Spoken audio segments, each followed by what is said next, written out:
Emoção, sentimento. A gente usa essas palavras o tempo todo, quase como se fossem a mesma coisa. Mas e se eu dissesse que, para a ciência, elas representam processos bem diferentes? Pois é. Vamos mergulhar fundo nessa análise para desvendar a diferença crucial entre o que o nosso corpo faz e o que a nossa mente percebe.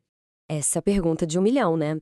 No dia a dia, a gente mistura tudo. Tô sentindo uma emoção forte. Que sentimento é esse? Mas, do ponto de vista da neurociência, será que eles são sinônimos mesmo? A resposta curta é não. Então, na nossa fala cotidiana, tá tudo certo usar os dois termos de forma intercambiável.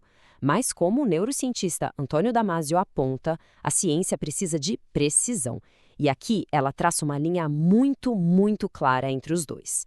Entender essa distinção, olha, não é só um detalhe técnico, é uma ferramenta e tanto para o autoconhecimento.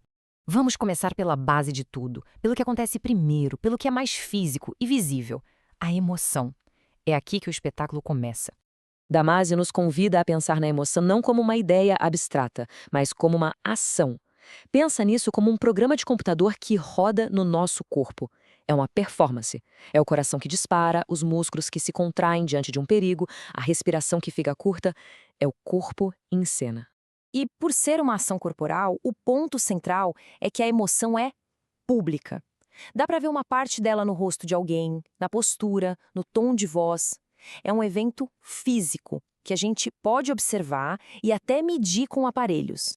Para facilitar, vamos usar uma analogia. Pense na nossa vida afetiva como um grande teatro. Nesse palco, a emoção é a orquestra. São os instrumentos tocando, a música preenchendo o ambiente, um verdadeiro concerto de ações, como diz o Damasio. É uma performance que todo mundo na plateia pode ver e ouvir.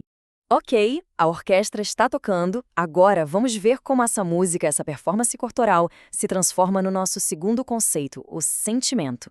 Se a emoção é a performance do corpo, o sentimento é a percepção da mente.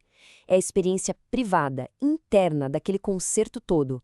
É o cérebro processando os sinais e dizendo: coração acelerado, mão suando, isso deve ser medo.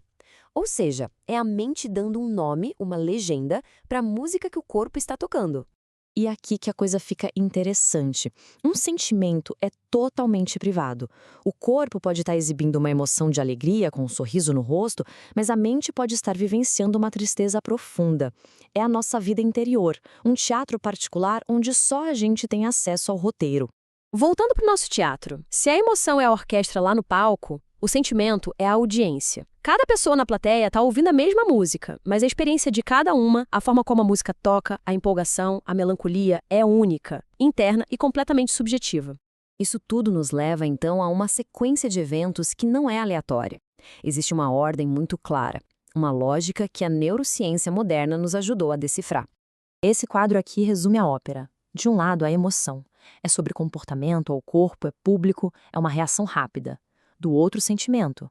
É mental, é experiência, é privado, é uma interpretação.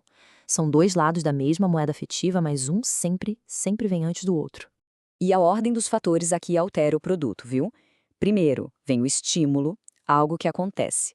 Em segundo, o corpo reage de forma automática, essa é a emoção.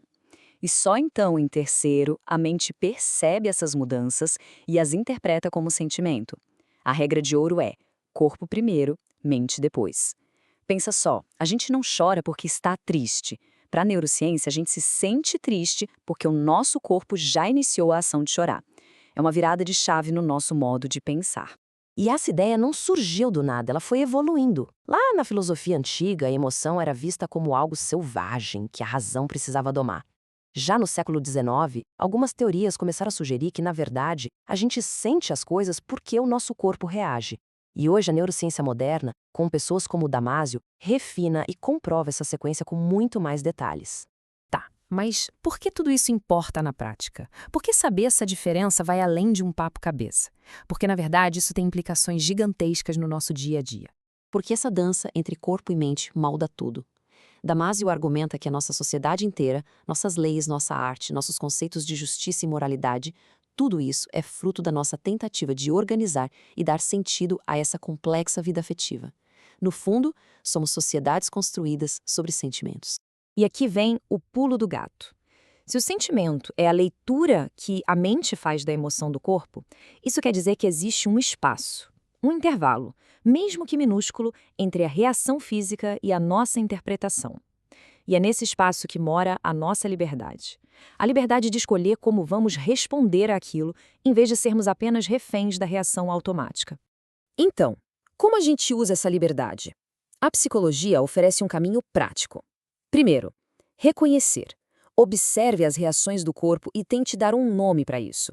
É raiva ou é frustração? Segundo, aceitar. A emoção em si não é boa nem má. Ela é só um sinal do corpo. Acolha sem julgar. E terceiro, expressar.